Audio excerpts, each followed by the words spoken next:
And you may have asked them why you stay. Well, I want to try to explain maybe why we don't need to ask, why do you stay? What can I do to help you? Because the reason she stays is because it's a pattern of control behavior that one partner uses to gain over another to get what they want. It includes physical threats, threats of violence, mental, physical abuse, sexual abuse, and the threat or harm of children and animals. And a lot of women will stay to protect their animals. I mean, they're going to protect their kids. Some people, all they have is their animals. This here shows how the violence works, the sexual violence. He intimidates her to get what he wants, get her to give in. And I'm saying her, I should be saying the victim because it goes both ways. He isolates her. He uses the physical violence, which may be harming a child, and threats. And some of these slides, I'm going to apologize ahead of time, may be a little stunning, but it's more of, I'm wanting to get a point across. It starts out in a relationship. First, it's I love you, I'm going to stay because I love you. Then things change a little, but they'll think nothing of it, they continue to stay. And she believes he can control the abuse. Later on, they stay because they don't feel anybody else loves them. Who would love me, Then, she can't support herself.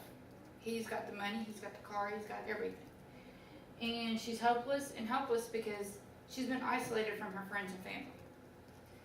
And I think about, which I should have been expecting, the power and control, there's a cycle of violence. It starts out, there's a calm stage, it's really lovey, I'm here for you, I'll do whatever. Then the victim will start feeling the stress. At that point, she knows something's coming. Then there'll be another phase is where the tension is. They're walking on eggshells because they know what's coming next, which is the violence. The threats, threats to animals, children, they do it. There's I was looking at the number, a lot of women say that the reason they don't leave, there's 80%, 60 to 80% of women that stay because of the pets, because they can't take them. They stay because of the children. He has control. He controls the money. How's she going to leave? He's got the cards, he gives her money for gas, he gives her money for groceries. He knows exactly how much she has, what she spends it on, where she spends it. The car. He lets her use the car when he wants it. He may go write the mileage down, know everywhere she goes. The home, it better be the way he wants it. It's in his name. She comes home, he wants it a certain way. There are some stories, friends and family, that I have learned from my classes I've taken because I was one of those, why doesn't she leave? One of my teachers, Ann Lawrence, she's over the division. She told us there was one way one man controlled his wife. Took her out in the country, locked the gate, took the cell phone, and left her there. I have another friend that works in the program that works for a vet clinic. They've had this lady bring in a kitten, 2 different kittens, 2 separate times, and they've had to euthanize the kitten because it was hurt so bad. And one of the ladies goes, what's going on? She goes, you know what, the problem's sitting in the waiting room. He's using that animal to make her stay. Death, use of weapons. If there is a weapon in the home, he will use it. And if she tries to leave, that weapon means that person is more than likely, the rate of being killed goes up to 90%. We really need to quit asking why and start saying, what can we do to help you? This just came out in the uniform reports. I only pulled the murder rate and the sex crime rate. And you look at the numbers, they're staggering. You get into some of the other numbers, like the ones that just the sexual assaults and all that, they go up in the thousands. And that's just for the past 2 years. In dating violence, which this figure surprised me, we are 3 times higher here in Oklahoma than the national average. Oklahoma is ranked in the top 10 for domestic violence abuse for the past, as far I went back 5 years. We have been in the top 10. In 1 year we was number 4. I mean, the thing that I've learned from my classes is I've quit asking why and what I can do to help her or help my friend, because they can't get out of this situation. And sometimes, these are some of my references, which I did not mention throughout. The power and control wheel I actually found from the Death in Here website, which was really cool because it had all the colors in it.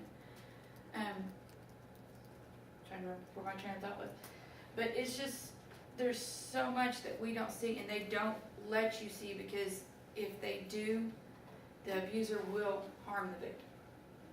We need to figure out what we can do to help them, because in domestic violence situations, it can take up to 6 times before the victim actually leaves and stays gone. Questions? When did you get out? I wasn't ever in a domestic violence situation.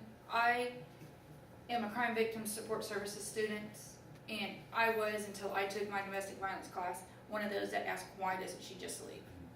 This was an eye-opener, especially to hear the one where he locked her in and took the phone and she had no form of communication.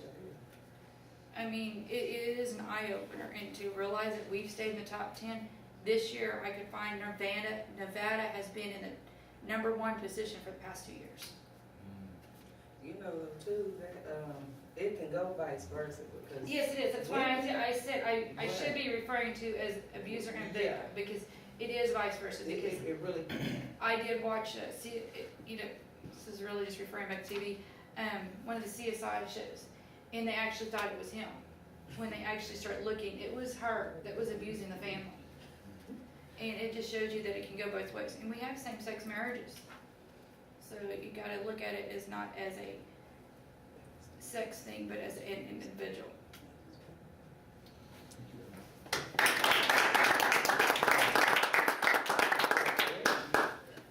All right, are there any other speeches? Is everybody gone?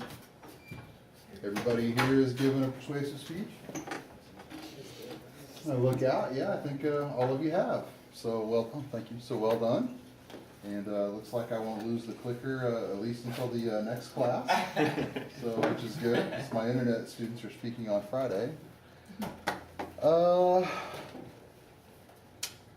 What happens on Sunday at 11:59? The chances to return any late work again closes. That's right. All right, so the late work folder closes, and there's no more. Did I stop that? Still recording. Is it still recording? Would you press this? Is that one?